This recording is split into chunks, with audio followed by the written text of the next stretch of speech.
일본 정부는 북한의 탄도미사일이 지금까지 발사한 것 가운데 가장 멀리 날아간 것으로 판단했습니다. 그러면서 유엔 안보리 차원의 추가 조치를 포함해 단호히 대응할 거라고 강조했습니다. 일본 상황 알아보겠습니다. 이경화 특파원. 네, 도쿄입니다. 네, 먼저 방위성의 분석 내용부터 정리해 주시죠. 네, 하마다 일본 방위성 장관은 오늘 오전 국가안전보장회의 NSC를 마친 뒤 취재진을 만났습니다.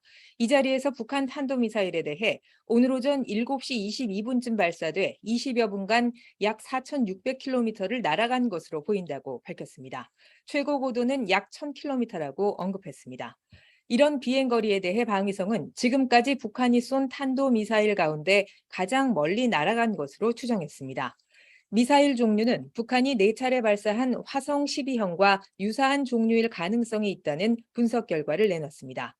사거리 약 3,600km로 추정되는 화성 12형보다 더 멀리 날아간 셈인데요. 이것이 북한 미사일 기술의 향상을 의미하는지에 대해서는 현재 거리 차이를 포함해 분석하고 있다고 설명했습니다.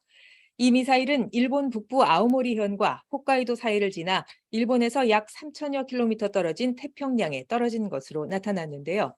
하마다 장관은 이번 미사일 발사를 자위대의 각종 레이더로 확인했다고 밝혔습니다. 이어 일본으로 날아들 우려가 없다고 판단해 자위대법에 근거한 탄도미사일 파괴 조치는 실시하지 않았다고 설명했습니다. 한편 이번 발사로 인한 인적 물적 피해는 아직 확인되지 않고 있습니다. 네, 일본의 대응 방향은 어떻게 될 것 같습니까? 네, 북한 탄도미사일이 일본 상공을 지난 것은 지난 2017년 9월 15일 이후 약 5년 만입니다. 미사일 통과가 예상된 동북부 아오모리현과 홋카이도에는 역시 5년 만에 주민 대피를 위한 경보가 발령됐습니다.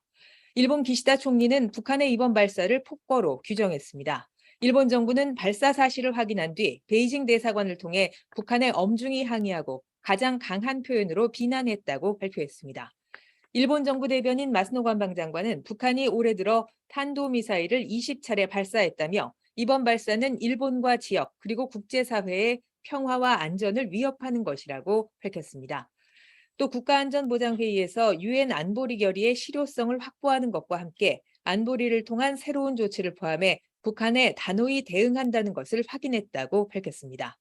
추가 대북 제재가 논의됐는지에 대해서는 상세한 내용을 밝히는 것은 삼가겠다며 국제사회와 연계해 적절히 대응할 것이라고 말했습니다.